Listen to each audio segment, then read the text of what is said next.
Halo, selamat datang pada pembelajaran mengenai optimalisasi aset. Rangkaian pembelajaran kita akan mempelajari 5 modul. Yang pertama, jenis-jenis aset. Yang kedua, manajemen aset. Yang ketiga, inventarisasi aset. Yang keempat, optimalisasi aset. Dan yang kelima, kita akan mempelajari terkait ISO 55000. Bapak Ibu sekalian, pernahkah kita berpikir sebenarnya apa saja yang termasuk aset dalam sebuah perusahaan? Apakah hanya uang dan bangunan saja? Atau ada bentuk lain yang mungkin tidak terlihat tetapi tetap memiliki nilai? Pada video ini kita akan memahami konsep aset secara lebih jelas mulai dari pengertiannya hingga bagaimana aset diklasifikasikan dalam dunia bisnis. Pemahaman ini penting karena pengelolaan aset yang baik menjadi kunci efisiensi dan keberhasilan perusahaan. Mari kita mulai dari konsep paling dasar yaitu definisi aset. Secara umum, aset dapat kita pahami sebagai segala sesuatu yang dimiliki atau dikuasai perusahaan dan mampu memberikan manfaat di masa depan. Menurut Ikatan Akuntan Indonesia, aset adalah sumber daya yang dikuasai perusahaan akibat kejadian masa lalu dan memberikan manfaat ekonomi di masa depan. Artinya, suatu benda disebut aset jika memiliki nilai manfaat, bukan hanya sekedar dimiliki. Misalnya sebuah mesin produksi.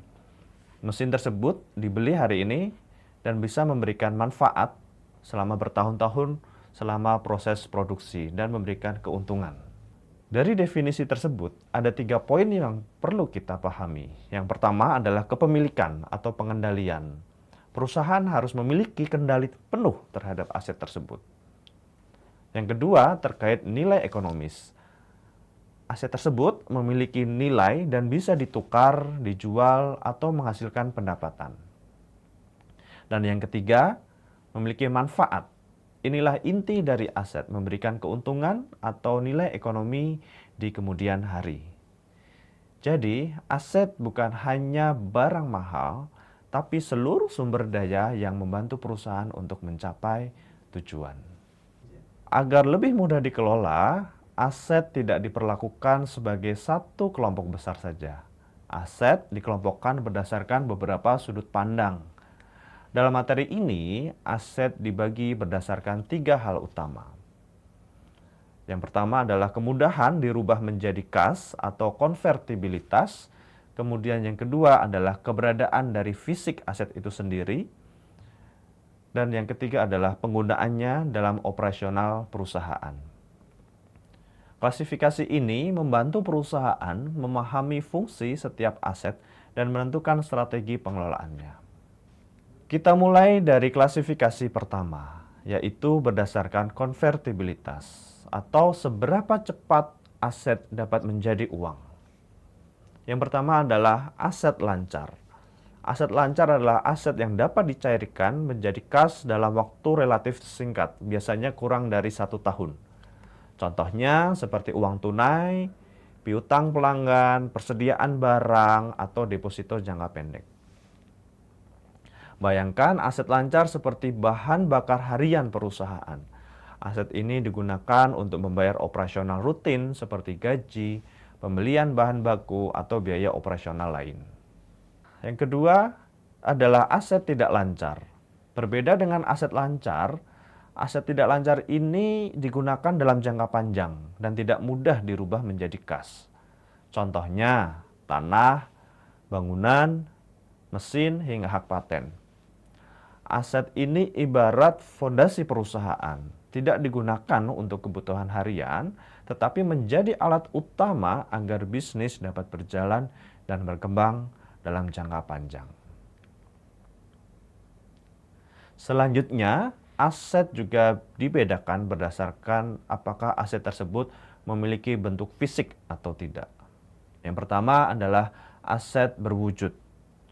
Aset berwujud adalah aset yang bisa kita lihat dan sentuh secara langsung, seperti bangunan kantor, kendaraan operasional, atau mesin produksi.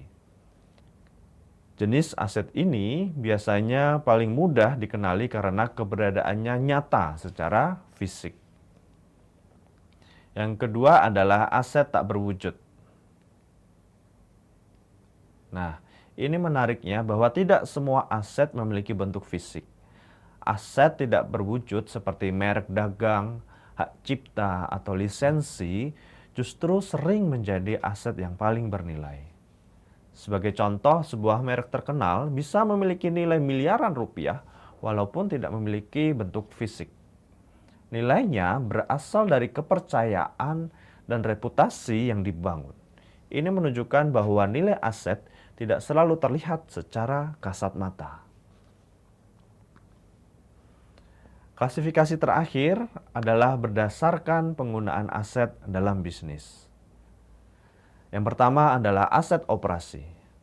Aset operasi adalah aset yang digunakan langsung dalam kegiatan utama perusahaan. Contoh, mesin produksi, inventaris bangunan operasional, hingga perangkat lunak yang dipakai dalam pekerjaan sehari-hari. Tanpa aset operasi, aktivitas bisnis tidak dapat berjalan. Kemudian aset non-operasi. Aset non-operasi tidak digunakan langsung dalam kegiatan utama, tetapi tetap memberikan manfaat ekonomi. Misal investasi, surat berharga, atau tanah kosong yang nilainya terus meningkat. Aset ini biasanya berfungsi sebagai sumber pendapatan tambahan atau investasi jangka panjang perusahaan. Sebagai penutup, kita dapat memahami bahwa aset adalah seluruh sumber daya yang memberikan manfaat ekonomi bagi perusahaan. Aset tidak hanya berupa barang fisik, tetapi juga hak dan nilai yang mendukung keberlangsungan bisnis. Aset dapat diklasifikasikan berdasarkan kemudahan menjadi kas, keberadaan fisiknya, serta perannya dalam operasional perusahaan. Dengan memahami jenis-jenis aset ini, perusahaan dapat mengelola sumber dayanya secara lebih efektif dan optimal. Terima kasih telah mengikuti pembelajaran ini. Sampai jumpa pada materi berikutnya.